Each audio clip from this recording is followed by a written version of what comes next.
Bonjour, bienvenue dans cette vidéo d'apprentissage du PGI EBP version 8.0. Alors cette vidéo va être consacrée à la gestion des données clients.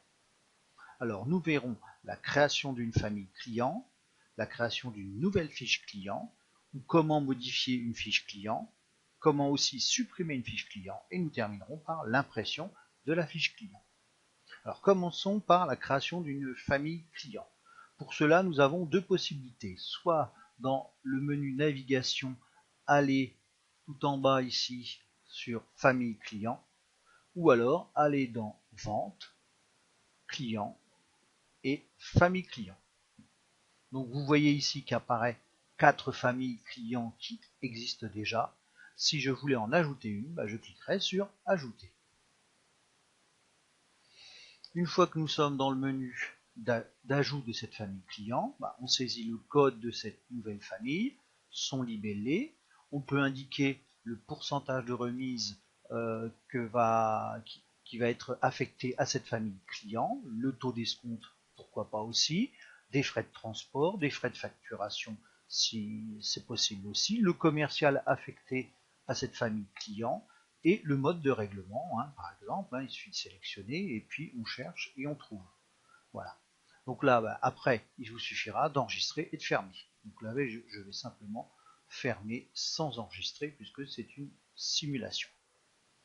Deuxième élément, donc je retourne sur mon écran de démarrage, la création d'une fiche client, c'est-à-dire un nouveau client s'est présenté, il faut créer sa fiche.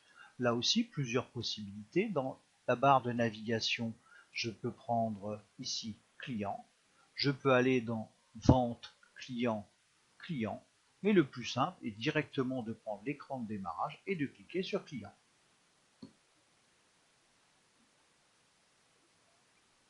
Voilà. Donc là, il existe déjà un certain nombre de clients dans mon entreprise. On le voit tout en bas, on sait qu'on en a 10.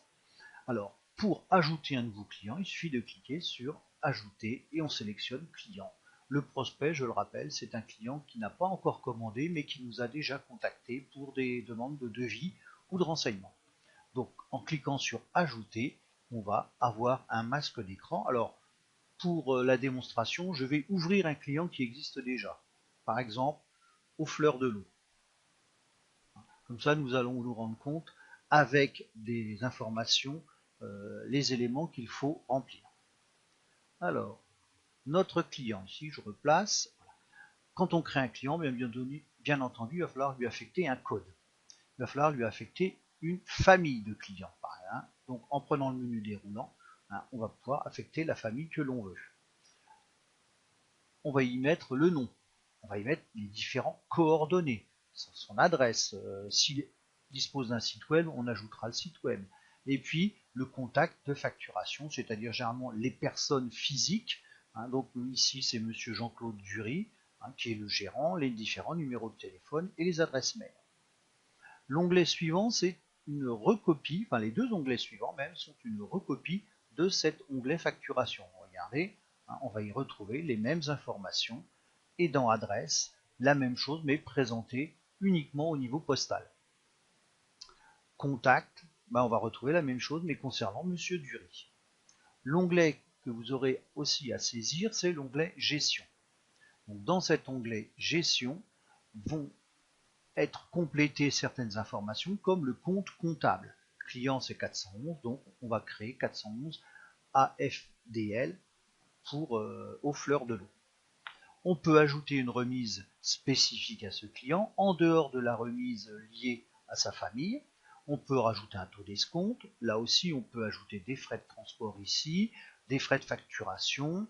Autre élément important, c'est l'encours autorisé, c'est-à-dire le découvert qu'on autorise à ce client-là. Et puis, par exemple, là aussi, les délais pour effectuer les relances. Vous voyez, première relance au bout de 10 jours, deuxième 10 jours, etc. Donc là, on peut adapter à chaque client.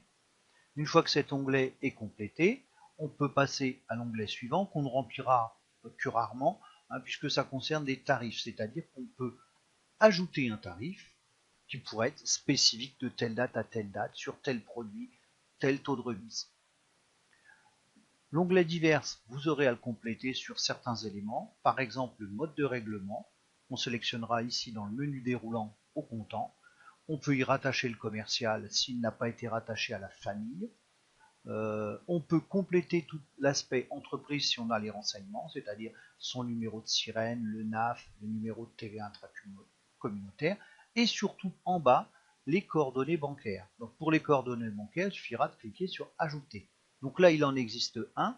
C'est en libellé, on aurait pu mettre que c'est la banque numéro 1 de ce client, mais comme généralement on est averti qu'il n'y a qu'une seule banque, donc on ne met rien. Le code pays, le nom de la banque, vous voyez ici la banque postale, et après ce sont des renseignements qui figurent sur le relevé d'identité bancaire, son numéro de compte, son numéro d'IBAN et le numéro BIC quand on l'a. Les autres onglets, nous n'allons pas nous en occuper, ça ne sera pas important pour ce que nous aurons à faire au niveau de l'apprentissage. Donc là, je vais fermer cet onglet. Et je ne vais pas du tout enregistrer les modifications. Maintenant, si on avait donc à modifier